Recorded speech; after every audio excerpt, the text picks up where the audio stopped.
दोस्तों, पनिशमेंट किस बात पे मिली इसको छोड़ो, पनिशमेंट क्या दी गई ये देखो।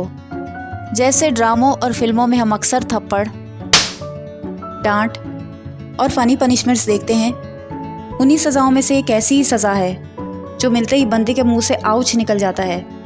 आपको क्या लगता है कि ये कौन सी वाली पनिशमेंट है?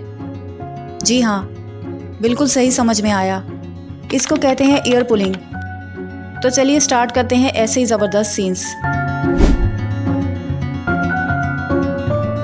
ये बोला, भैया अगर मैं आपकी जगह होता ना तो 2-4 हीरे छुपाकर अपनी पॉकेट में डाल देता।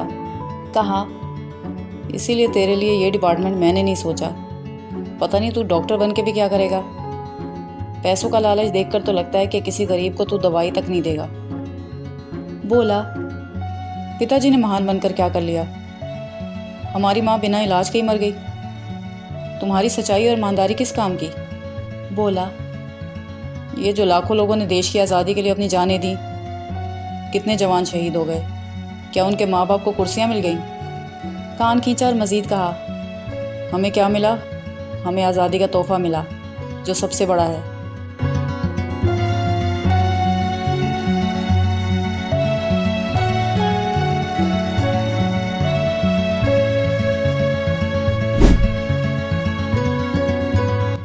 कीर्ति और राहुल के पास चीनू का एक ऐसा राज है जो ये किसी को नहीं बता सकते। सासू माँ भी अपनी परेशानी लेकर आ जाती हैं। कीर्ति जो पहले ही टेंशन में होती है, लेकिन खुद को संभालते हुए माँ जी को तसल्ली देते हुए कहती है, जो होता है अच्छे के लिए होता है। अनुपमा साहिबा भी सारी डिस्कशन सुन रही होती हैं। तभी इस इमोशनल सीन को एक फ़नी सा टांका लगा दिया जाता है जब बड़े भैया राहुल को कान से पकड़ते हुए ऊपर से नीचे लाते हैं। लोगों के लिए भले ये लड़का बड़ा हो गया हो, लेकिन भैया के लिए सारी जिंदगी बच्चा ही रहने वाला है। मतलब इस सीरियल में सब कुछ अनप्रेडिक्टेबल है कि किस लम्हे क्या हो जाए।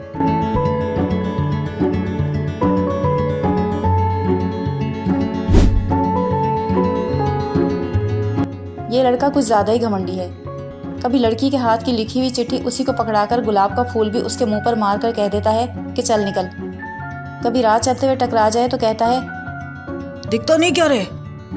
बेचारी कान पकड़ के माफ़ी मांगती है, मगर जनाब के तो नखरे ही नहीं ख़त्म हो रहे। एक दिन तो रेस्टोरेंट में भी मिल गई, ठंडा गरम सर्व करने की जगह उसी पे गिरा दिया और फिर कान से पकड़कर सॉरी बोल दिया। मगर ये बंदा ऐसे नहीं पटने वाला। कान खींचकर बोला, आखिर तू चाहती क्या है?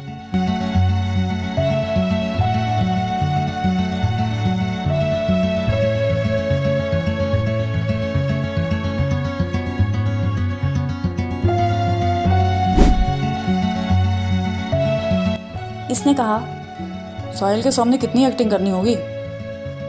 अगर एक दूसरे को प्रपोज करना पड़ गया तो?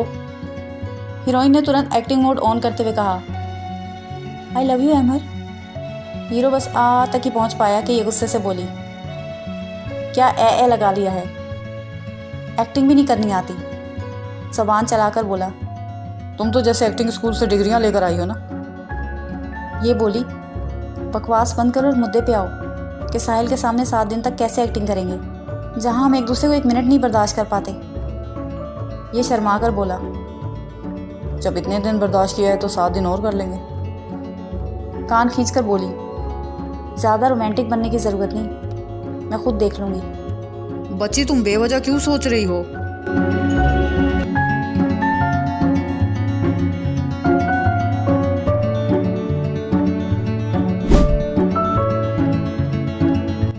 खुशी बैग लिए अचानक मैके आ गई तो बुआ जी परेशान हो गई।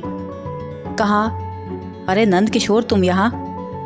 बोली, क्या बुआ जी, मैं ऐसे नहीं आ सकती क्या? लेकिन बुआ जी की सुई तो एक ही जगह अटकी हुई है। कहा, अभी जन्मदिन पर भी तो तुम रुकने के लिए आई थी। इसने तुरंत मुंह में लड्डू ठूसकर बात पलटाई और कहा, अगर मैं आपको लड्डू खिलाऊं तो क्या आप मुझे यहाँ रहने देंगी? फिर ये अपने रूम में जाते ही खुद से कहने लगी, अब आ गई हूँ तो वापस नहीं जाऊँगी। बुआ जी फिर आ गई और बोली, खुद से बातें भी करने लगी है, कुछ खाया भी नहीं। मैं एंजॉय करता हूँ ये सब चीज़ें करके। कान खींचकर कहा, लगता है दामाद जी से झगड़ा करके आई है।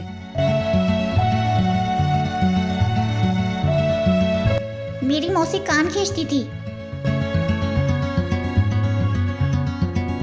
और आज का स्पेशल शाउट आउट दिया जाता है 3 लोगों को।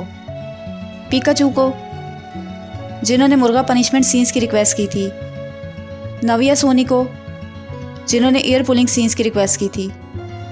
लाला मियाँ मैरिनल को, जिन्होंने नोज पिंचिंग के साथ साथ काफ़ी सारे यूनिक पनिशमेंट सीन्स की रिक्वेस्ट की थी। और स्पेशल थैंक्स दिया जाता है 4 लोगों को। कौशिकी पोल को, जिन्हें हमारी वीडियोस बहुत पसंद आती हैं। नेत्रा थॉमस को, जिन्हें वीडियो का इंतज़ार था। दिव्या भारती और सैम फोर राज को, जिन्होंने बहुत अच्छे से कमेंट्स किए थे। आप सबका दिल से शुक्रिया।